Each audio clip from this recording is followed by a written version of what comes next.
Hey there guys, it's Prickly Hedgehog. Welcome back to the channel. Thanks for tuning in again for another weekly update of things going on in DCS world. I hope you're doing well wherever you are in all of this COVIDity excitement. We've got some news and information for you here today and some good stuff out of the Eagle Dynamics studio, our favorite modern air combat studio. Now, we did have some bad news earlier in the week with regards to the supercarrier. That's the subject of a separate video from just a couple of days ago, so if you do want to check that out, feel free. Don't forget to throw in your... That's quite enough from you, thanks very much.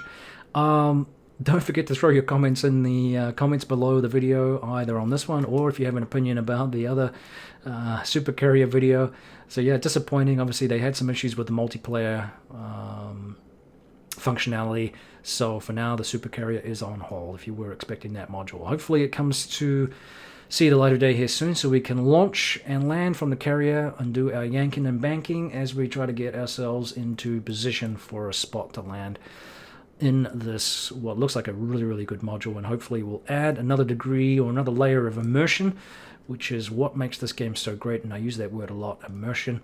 It's fantastic stuff, so stay tuned for more on that. Obviously, I will bring you as much footage as I can of the supercarrier when it becomes available, and we can talk about it to our heart's content. But for now, we're just going to have to wait. So let's talk about the other good stuff going on. Some really interesting news from Eagle Dynamics this week.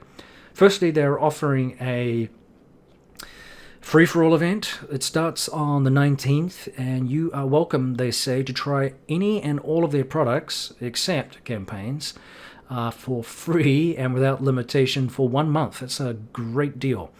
Now, this unlimited access to all of their suite of products will include the F16, the F18, and of course the A10C Warthog.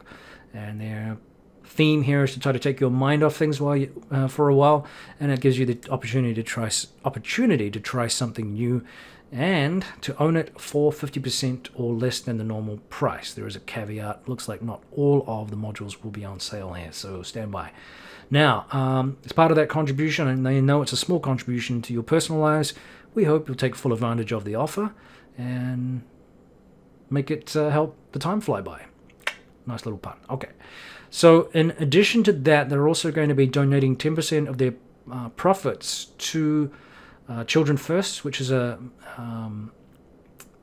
head up by a guy called Dr. Stefano Scarangella, a Capuchin priest and surgeon who was dedicated the past 40 years of his life to saving children and promoting health in Madagascar, one of the poorest nations in the world. I actually had some friends back from New Zealand who went to Madagascar last year, I believe.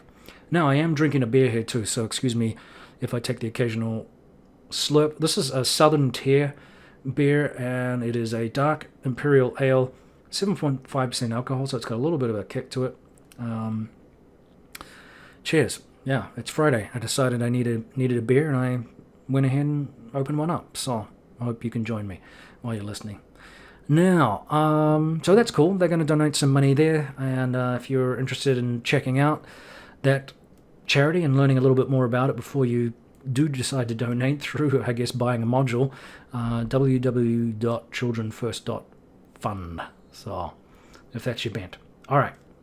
On Steam, if you own the Steam client version of the game, they say here that you can fly the F-18, the F-16, the A-10, the F-5E Tiger II, the Persian Gulf map, and all the DCS World War II products for free during a 2-week period from April 19th to May 3rd. Between the 13th and the 27th of May, a 50% discount on all DCS products will be available, but the exclusions, unfortunately, will include the campaigns, the F-14B and the AJS Viggen. They will not be taking part. The Thunder will have, the JF-17 Thunder, that is, will have a $15 discount. So now there is a little video accompanying the extended trial, so Fly Everything for Free. That is their free-for-all video. I haven't looked at it yet, but there is a link there to it. You will find it on YouTube if you're looking for it. I'll try and put in a link to the video for you down below in the description. All right, the JF-17 Thunder, there's a development report here. So for those of you that have purchased this module, I've heard mixed reports on it. I won't get into that, but Some people have opinions about it as a module. It looks good. I haven't flown it. I don't own it. So maybe this will be an opportunity to do that and see what it's like. And then I can give you my opinions. Maybe we'll do that. Anyway, avionics, they've fixed the AA radar issues. They're working on the data link. Weapons, implementation of the cat's trying to break into the room here now too.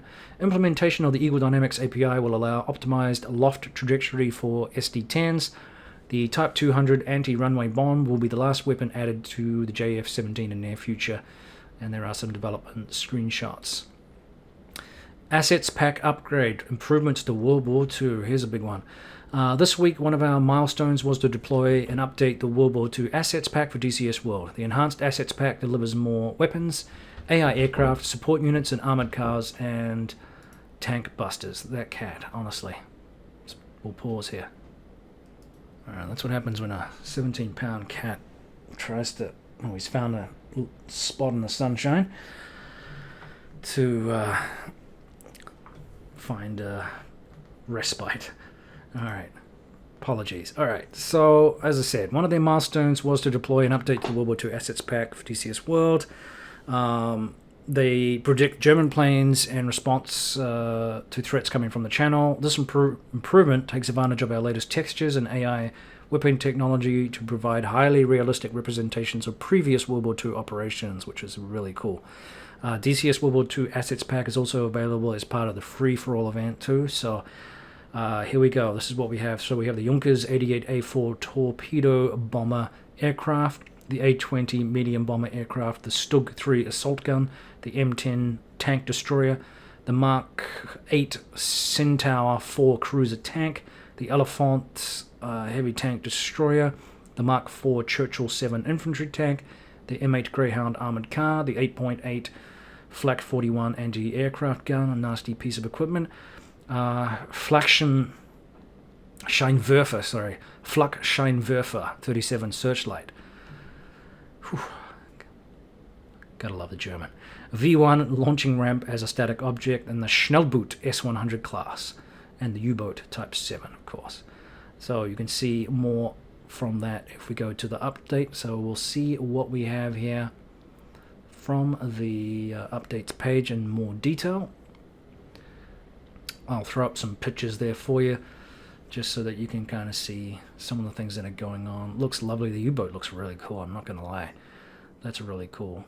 Very, very excited about some of the aircraft and things that are being implemented in the World War II package. I think that's a good addition to the game, and it will, of course, does compete with IL-2, as we know. But yeah, I don't know whether or not that's a serious competition or not, and how this will compare. Obviously, it's not exactly the same aircraft and necessarily flying in every iteration, but some good competition there. I think if you can have a good Battle of Britain campaign or something like that, I think it's a big winner. But of course, I think it's the Mark 1 Spitfire was flying back then, wasn't it? Can't remember which iteration it was off the top of my head, but it wasn't the Mark 9, that's for sure. That came much later, after the appearance of the Focke-Wulf, which terrorized the British Air Force, the Royal Air Force, and forced major changes to the Spitfire to prevent it from being outperformed by the Focke-Wulf. So, all right, well, some really, really good news there, and like I said, it's a nice offset from some of the a little bit of disappointing news earlier midweek, but things are still chugging along. The world hasn't ended. We still have good stuff coming out of DCS, of course. So I think that'll do for this week. I really appreciate you guys tuning in, and like I said, if you want to see more videos from me, don't forget to like, don't forget to subscribe. Hit those like buttons if you want to get notifications, or if you want to turn the notifications off when you get a new video from me, feel free to do so. It costs nothing to subscribe, but it helps my channel out quite a bit, and allows me to produce better content and keep the thing rolling. It's a lot of work, believe it or not. If you're not familiar with running a YouTube channel, it can be a lot of work. And yeah, summer's coming up, so there will be a little bit of a slowdown for me, as I have other projects I have to do around the house, and I have to meet other people's expectations as well. But yeah, You get the idea. So again, I hope you guys are doing well. Let's wrap it up. Thanks for tuning in. Like I said, stay flying, everybody. This is Prickly Hedgehog out for another episode, and I'll see you next week. Stay flying, everyone.